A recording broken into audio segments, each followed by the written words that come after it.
Hey there, welcome back to my channel. Welcome to, if you're new, uh, thank you for joining me on my journey here. Welcome to part 1 of my hysterectomy journey. If you saw my previous video, I went into a little detail on why I'm choosing to share my story, a little bit about why I am needing a hysterectomy.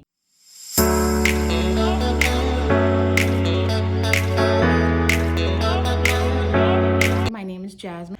I am 46 years old. I've been dealing with fibroids for all of my life, and it finally has gotten to the point where I can no longer just remove them. They are large enough now where they have to actually, they're large enough and they're in hard to reach places. So the hysterectomy, unfortunately, is the only option at this point. Like I said, I went into detail about why I needed one in my previous video, where I talked about, the heavy menstrual cycles, the as I've gotten older, the immense pressure that I have in my lower abdomen. So it's been a long time, a long time. I have had my period since I was 12, and I have dealt with super heavy, god-awful cycles my whole life. I just thought it was hereditary because my mom's side of the family deals with this a lot. And so here I am. So I wanted to share my story because once I found out that I needed one, I wanted to see other stories and journeys and help me through the whole process. And I have to say, there is quite a few videos out there of women sharing their stories, and I am so incredibly grateful for them, and I want to be one of them. So I'm hoping that me sharing my journey can help somebody one day, just like it did me, because everybody's different, right? Everybody has different bodies, everybody has different experiences, different journeys. So I decided to break mine up into parts. So my pre-op was last Thursday, so May 9th. Today we are a week out from my surgery. My surgery is scheduled for the 21st. So just to talk a little bit about my pre-op. So I went in there and very anxious. I don't know why, I was just super anxious. All day I had been waiting with bated breath to have this appointment with this doctor so he can talk to me, answer my questions, because I did have a list of questions. To make a long story short, I walk in and he shakes my hand. He says, "Hey, before you get undressed, I wanted to introduce myself." And I look over at the nurse and I'm like, what is happening? And I look at the counter and it's like all set up for some kind of procedure. And I was like, what's going on? So anyway, apparently it's protocol to have a endometrial biopsy before your hysterectomy, before your actual surgery. Who knew? I didn't, and I wasn't prepared. Fast forward, we went through the whole, endometrial biopsy, PAP. Wasn't a fun experience. I've had them before. And what made it even more awkward was, that morning I had woken up, I was already crampy, the start of my cycle, right? Who knows these days, because I might be premenopausal as well. So there's that. So I had to tell him that, there's possibly might be some bleeding down there.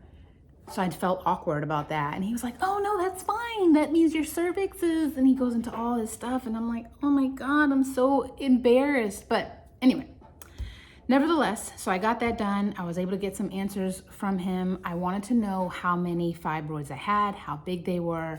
Turns out my fibroids are, I have quite a few. He couldn't remember the actual number, but I have several that are the size of pool balls. I think he said about 3. One is on my bladder, one is on my, leaning down on my rectum. Makes all the sense now. I understand why I have the pressure and the discomfort, and all the things, right? So needless to say, I felt like a weight was lifted off of my shoulders after meeting with him. He made me feel so calm and at ease. And it probably helped that the day before I had spoken with a nurse that had her baby delivered by him, and she spoke highly of him. So anyway, that right there, I was like, oh my gosh, it was meant for me to talk to you today. May 9th was pre-op. I was given this pretty cool goodie bag to go home with. And apparently it comes with some surgical scrub. Yeah, surgical scrub here. And also some instructions. And it tells you that you're supposed to, you know, wash your body the night before and then the morning of. I do not know what time my surgery's at just yet, because they said they'll call the night before to let me know. I'm calm right now, but I feel like the days leading up, like the night before Sunday, it's gonna start revving back up. But again, I am here to share my story. This is part 1. I did my pre-op. We are a week out. So I'm also starting, because in the videos that I've seen, these lovely ladies have shared some essentials that you need before you go into surgery. And so I've started to collect them. I don't have everything just yet. I have time though, because we're a week out. I still have to get like some, you know, maybe comfy jammies and a robe, and you know, maybe something to, like a basket to put these things in, and just to have clothes, so I'm not constantly asking my wife to come in, you know, bring me something, or, you know what I mean, like books.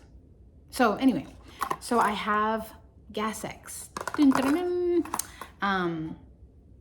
Yeah, because I heard that they pump your stomach with air. And believe it or not, it is rather difficult to release that air after surgery. This is my first biggest surgery. I've had procedures where I've gone under anesthesia. They call that the twilight anesthesia. This is going to be different. It was very recommended to get Gas X so that you can release that air and that gas. I heard the gas pains can be brutal, so I'm hoping that, you know, I start taking them a couple of days prior, I guess. Also, next up is our friendly Miralax here. I'm gonna also start taking this a couple days prior, because you don't want to have to strain. Actually, you can't strain. You might pop something, yeah. So yeah, I got some Miralax. And also, it was recommended to have some cough drops, right? Because from the tube being in your throat, the dryness, whatever. So I have some of those. I was thinking in my head, I was like, oh man, I need to find my my battery, right? External battery that I can carry with me or have with me at bed or wherever I'm gonna be propped up, right? So those are just a few things. I have a couple more things that I want to grab, like snacks, some books. I'll be doing some reading. Let's see what else. I have to say I'm kind of grateful, not kind of, I am grateful that my job is letting me take at least the first 2 weeks off. From what I hear, the 6 weeks is the minimum. So, but like I said, everybody is different. Everybody's healing process is different. We'll see. I think that my next video, part 2, will be a couple of days prior, when I've gotten all my essentials and maybe some items that I would like to have for post-surgery, post-op, and we'll go from there. But again, I thank you so much for being here. I thank you for being on this journey with me, for returning to my channel, for watching if this is your first time here, and stay tuned for part 2.